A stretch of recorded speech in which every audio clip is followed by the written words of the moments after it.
जय हिंद दोस्तों, एक फिर से आप सभी का स्वागत है हमारे अंकुर क्लासेस चैनल पर। तो जैसा कि हिंदी साहित्य में हमारी हिंदी इतिहास के क्लास चल रही थी, जिसमें कि हमारा रीतिकाल भी हो गया था। आज हम स्टार्ट करते हैं जो हमारा हिंदी साहित्य का चौथा भाग है, आधुनिक काल। आधुनिक काल की बात करते हैं तो आधुनिक काल में स्टार्ट, तो आधुनिक काल को हमने 4 भागों में डिवाइड किया था। कौन कौन सा? पहला जो आएगा वो आएगा भारतीय युग, फिर द्विवेदी युग, फिर छायावादी युग और लास्ट में आता है छायावादोत्तर युग। तो स्टार्ट करते हैं अपना टॉपिक, क्या? आधुनिक युग यानी आधुनिक काल। इसका टाइम पीरियड क्या है, तो समय क्या है इसका? तो 1850 ईस्वी से लेकर अब तक का तो आधुनिक काल।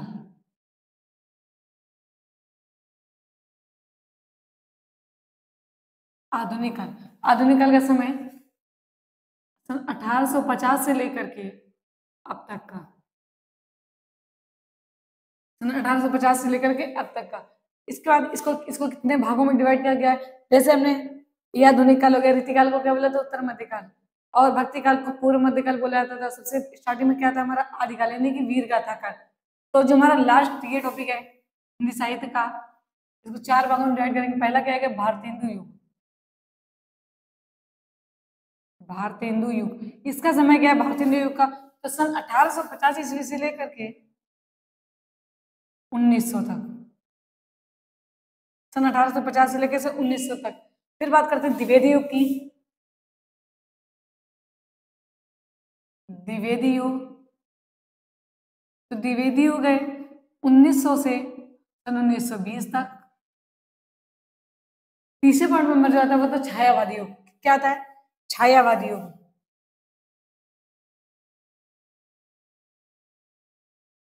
छायावादी युग, तो छायावादी युग का समय सन 1920 से 1936 तक। तो भारतीय युग का समय सन 1800 से सन 1850 से सन 1900 तक। द्विवेदी युग का 1900 से 1920 तक। छायावादी युग का 1920 से 1936 तक। लास्ट में जो आता हुआ था हमारा छायावादोत्तर युग।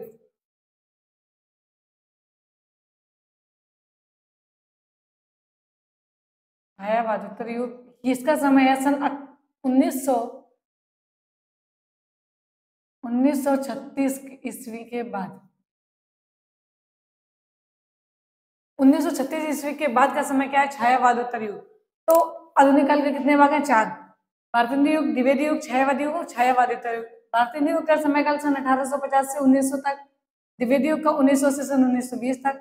तीसरे पॉइंट में था छायावादी 1920 से 1936। और छायावादोत्तर युग का समय है सन 1936 ईस्वी के बाद का समय। जो भी है वो किसमें आएगा? छायावादोत्तर युग में। अब बात करते हैं जो पहले नंबर क्या था, भारतेंदु युग।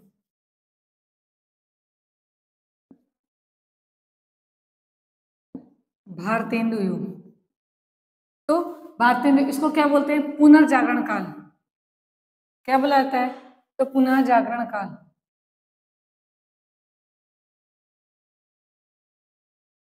समय 1850 से 1900 ईस्वी तक।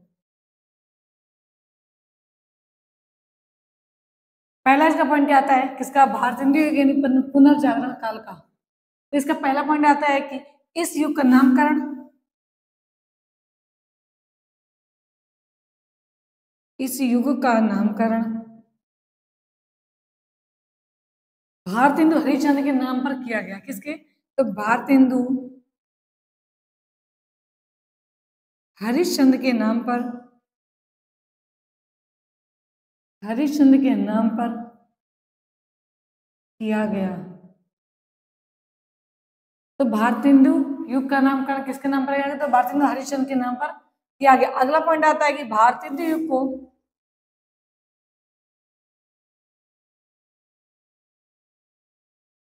भारतेंदु युग को हिंदी गद्य के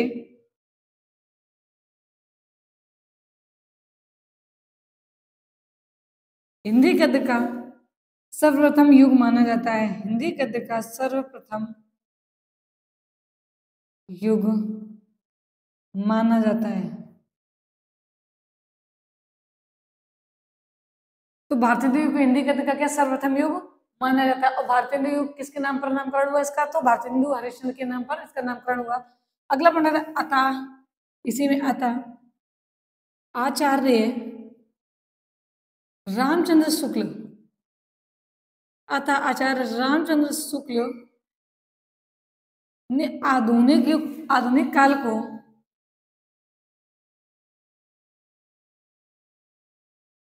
आधुनिक काल को तो गद्य काल की संज्ञा दी है, गद्य काल की संज्ञा दी है। तो आधुनिक काल को गद्य काल की संज्ञा किसने दी? तो आचार्य रामचंद्र शुक्ल ने। और भारतीय युग को हिंदी गद्य का सर्वप्रथम युग माना जाता है। अगला पॉइंट आता है कि भारतेंदु हरिश्चंद्र को, भारतेंदु हरिश्चंद्र को, भारतेंदु हरिश्चंद्र को नव जागरण का,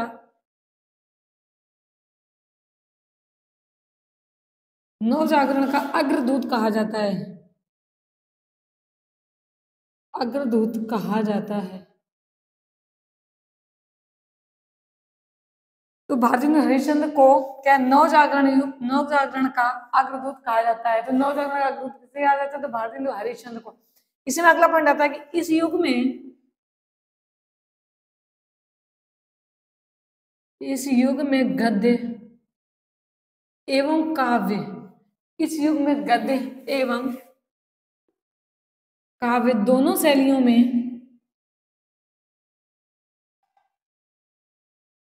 दोनों शैलियों में साहित्य का सृजन हुआ है, साहित्य का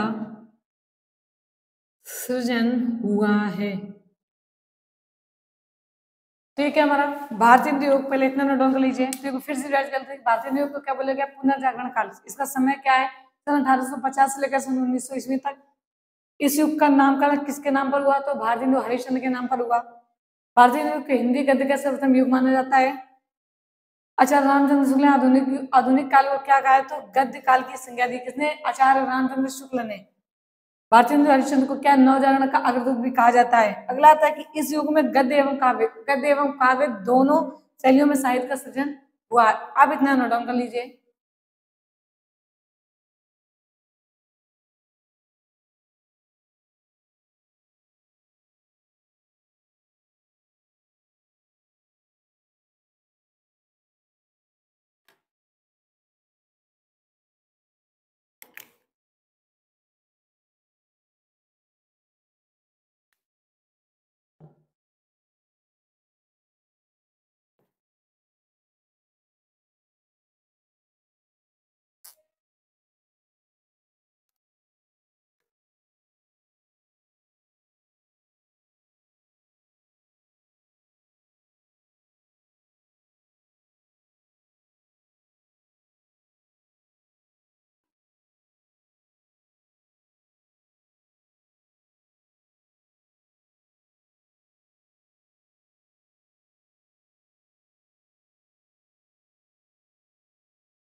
अब बात करते हैं कि भारतीय युग में भाषा, कौन सी भाषा चुनी गई। तो बात करते हैं किसकी? भाषा की। तो भाषा की बात करते हैं तो पहले बात करते हैं कि गद्य के लिए कौन सी भाषा। तो गद्य के लिए, गद्य के लिए किसका प्रयोग हुआ है? भारतीय। तो गद्य के लिए खड़ी बोली। किसकी? गद्य के लिए कौन सी? खड़ी बोली।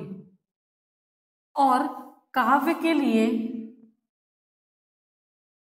काव्य के लिए ब्रज भाषा को अपनाया है। किसे? ब्रज भाषा को अपनाया गया, ब्रज भाषा को अपनाया गया, ब्रज भाषा को अपनाया गया। तो जब बात करेगा भारतीय भाषा की, जब मुझे गद्य के लिए तो खड़ी बोली और काव्य के लिए तो ब्रज भाषा को अपनाया गया। अब बात करते हैं, अगला जो पॉइंट आता है कि भारतेंदु हरिश्चंद्र की,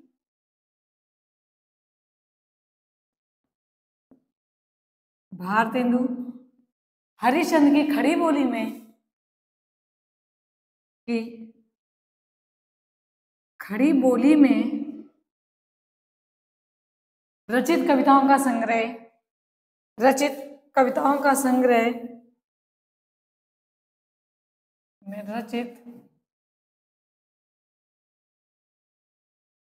कविताओं का संग्रह।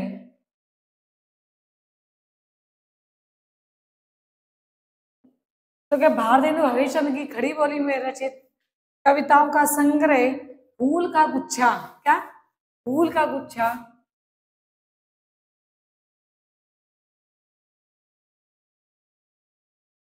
फूल का गुच्छा नाम से प्रसिद्ध है, नाम से प्रसिद्ध है। तो भारतेंदु हरिश्चंद्र की खड़ी बोली में रचित कविताओं का संग्रह किसके नाम से? तो फूल का गुच्छा नाम से प्रसिद्ध है। तो खड़ी बोली में रचित कविताओं का संग्रह किससे? फूल का गुच्छा नाम से प्रसिद्ध है। अगला था कि भारतेंदु हरिश्चंद्र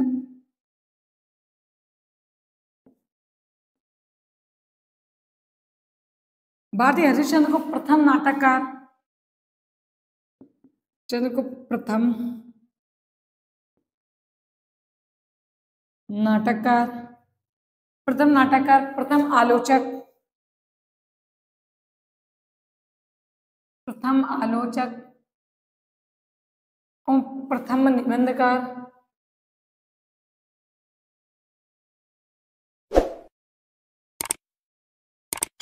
प्रथम निबंधकार।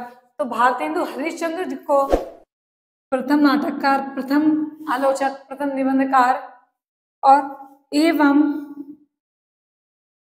प्रथम पत्रकार माना जाता है, पत्रकार माना जाता है।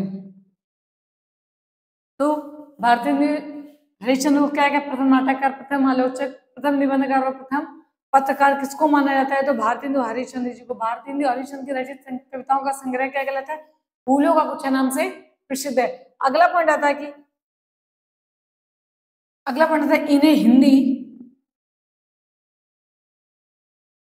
हिंदी रंगमंच का, इन्हें हिंदी रंगमंच का जनक भी कहा जाता है, जनक भी माना जाता है, कहा जाता है। जनक भी माना जाता है। तो भारतेंदु हरिश्चंद्र को क्या हिंदी रंगमंच का जनक भी माना जाता है। अगला पॉइंट आता है कि नागरी,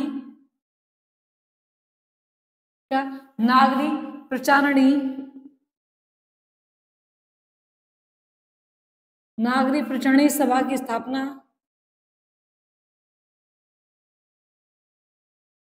नागरी प्रचारणी सभा इसी युग में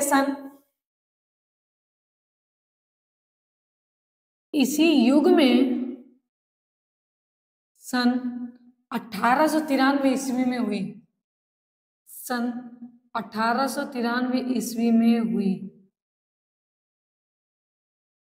तो जब पूछेगा कि नागरिक प्रचारणी सभा की स्थापना कब, किस सन में और किस युग में हुई थी, तो भारतीय युग में सन 1893 ईस्वी में हुई थी। भारतेंदु हरिश्चंद्र जी को हिंदी रंगमंच का जनक भी कहा जाता था। ये प्रथम आलोचक, नाटककार, निबंधकार और पत्रकार रहे हैं। अगला मतलब भारतेंदु हरिश्चंद्र की खड़ी बोली में रचित कविताओं का संग्रह फूलों का गुच्छा नाम से प्रसिद्ध है। भारतेंदु युग में गद्य और काव्य के लिए भाषा, तो गद्य के लिए खड़ी बोली तथा काव्य के लिए इन्होंने ब्रज भाषा को अपनाया।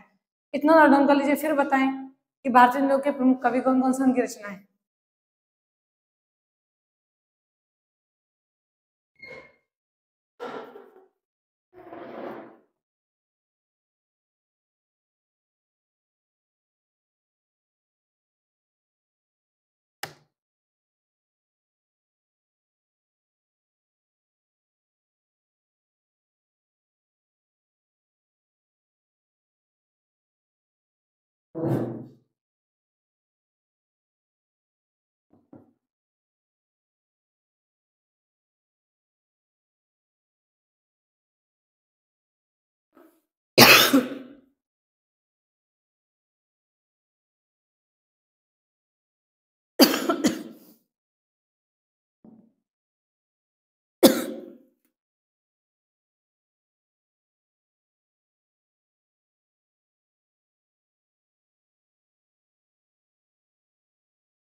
अब बात करते हैं इसके भारतेंदु युग के कवि।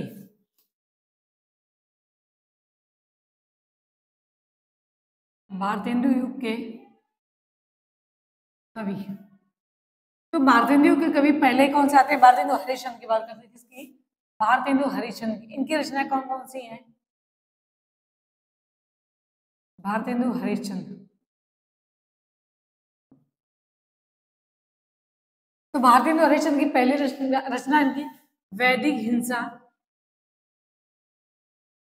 वैदिक हिंसा, हिंसा न भवति, वैदिक हिंसा, हिंसा न भवति। ये इन्होंने कब लिखी? तो ये लिखी सन 1873 ईस्वी में। कब लिखी गई? तो सन 1873 ईस्वी में। दूसरी की रचना आती है सत्य, सत्य हरिश्चंद्र। कौन सी? सत्य हरिश्चंद्र, सत्य हरिश्चंद्र। अगली इनकी आती है श्री चंदावली, श्री चंदावली। और फिर आती है इनकी भारत दुर्दशा। ये अधिकतर पूछी जाती है एग्जाम में, कौन सी? भारत दुर्दशा।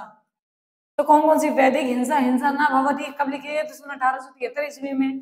फिर सत्य हरिश्चंद्र, श्री चंदावली, भारत दुर्दशा। एक और इनकी आती है अंधेर नगरी।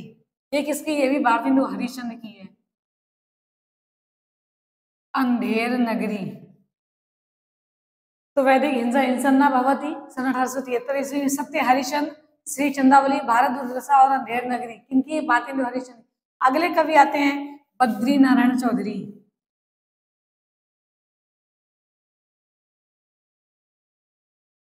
बद्री नारायण चौधरी,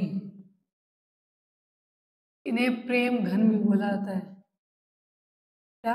प्रेम घन। अगले जो कवि आते हैं वो कौन से? प्रताप नारायण मिश्र। ये किसके हैं? ये सारे भारतेंदु युग के कवि हैं, प्रताप नारायण मिश्र। फिर अगले आते हैं राधा कृष्ण दास,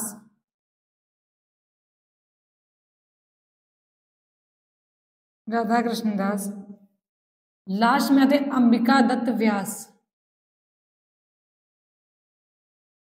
अंबिका दत्त व्यास। कौन आते हैं? तो अंबिका दत्त व्यास। तो ये हो गए हमारे किसके? भारतेंदु युग के कवि। तो भारतेंदु युग हमारा पूरा टॉपिक खत्म होता है। अब स्टार्ट करते हैं अपना क्या? द्विवेदी युग। इतना नोट डाउन कर लीजिए। फिर द्विवेदी युग की बात करते हैं तो उसका समय काल क्या है? सन 1900 से 1920 ईस्वी तक का।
अब हम बात करते हैं किसकी? तो द्विवेदी युग की।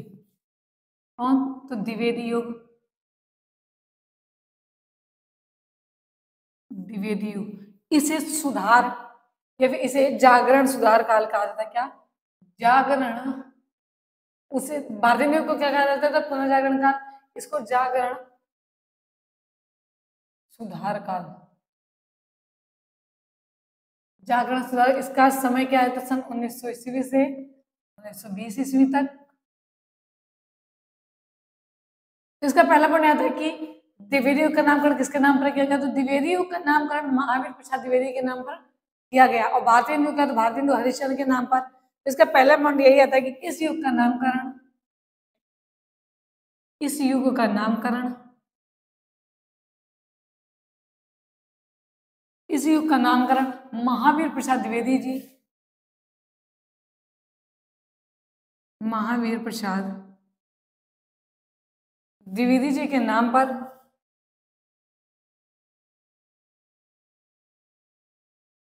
द्विवेदी जी के नाम पर हुआ है, के नाम पर किया गया है या फिर हुआ है? किया गया है।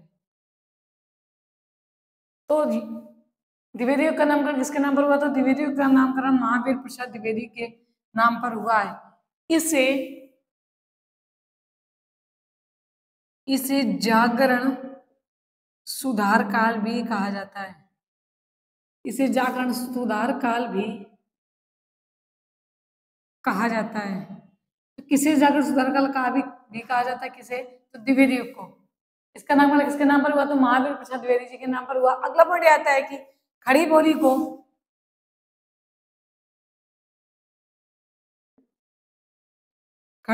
को काव्य भाषा का खड़ी बोली को काव्य भाषा के रूप में प्रतिष्ठित करने वाले या प्रतिष्ठित करने का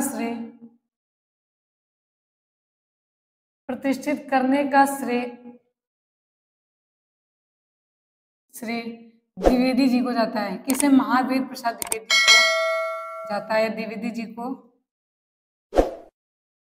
जाता है। तो खड़ी बोली का काव्य भाषा के रूप में प्रतिष्ठित करने का श्रेय किसे? द्विवेदी जी को जाता है। अगला पॉइंट आता है कि हिंदी कविताओं का हिंदी कहानियों का हिंदी कहानियों का वास्तविक विकास हिंदी कहानियों का वास्तविक विकास हिंदी कहानियों का वास्तविक विकास द्विवेदी युग से ही प्रारंभ माना जाता है। विकास द्विवेदी युग से ही प्रारंभ माना जाता है।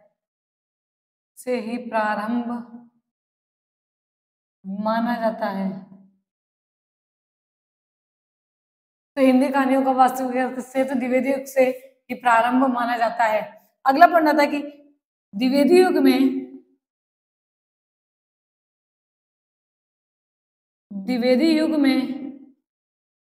कुछ ऐसे कवि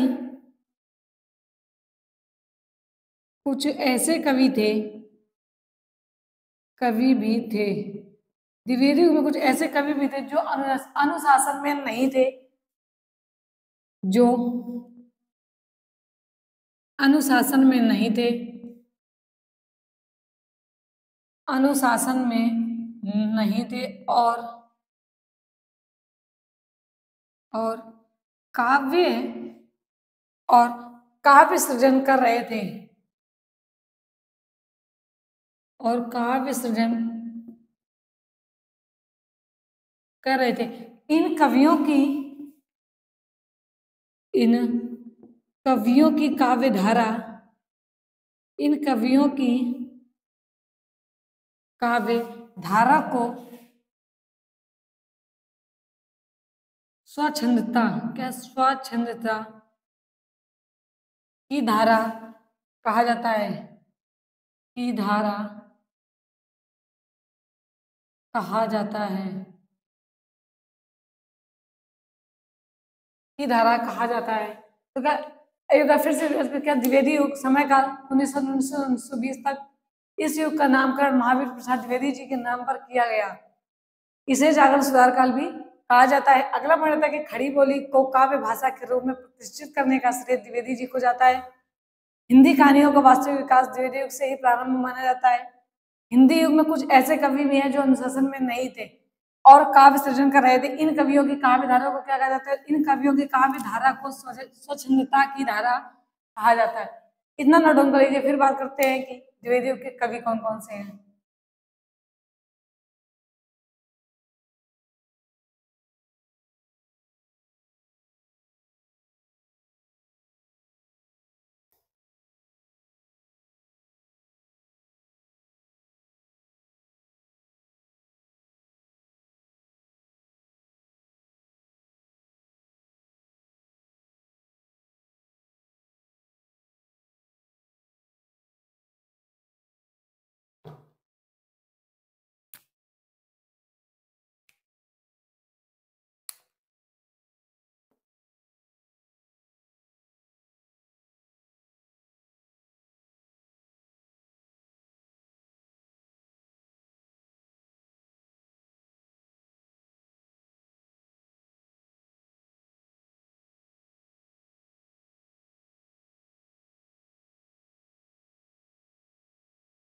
तो अब हम बात करते हैं द्विवेदी युग के कवि। द्विवेदी युग के कवि के बारे में।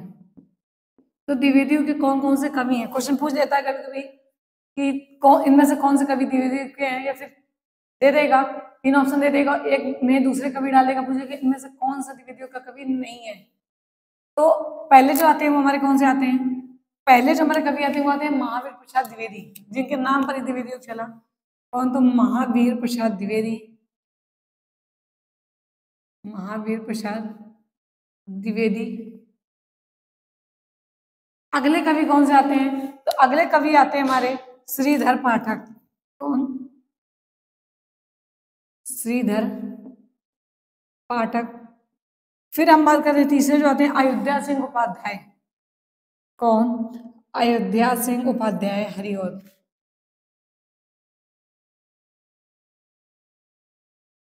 अयोध्या सिंह उपाध्याय हरिऔध। अगले कवि हमारे आते हैं मैथिली शरण गुप्त। मैथिली शरण गुप्त, मैथिली शरण गुप्त। अगले आते हैं नाथूराम शर्मा।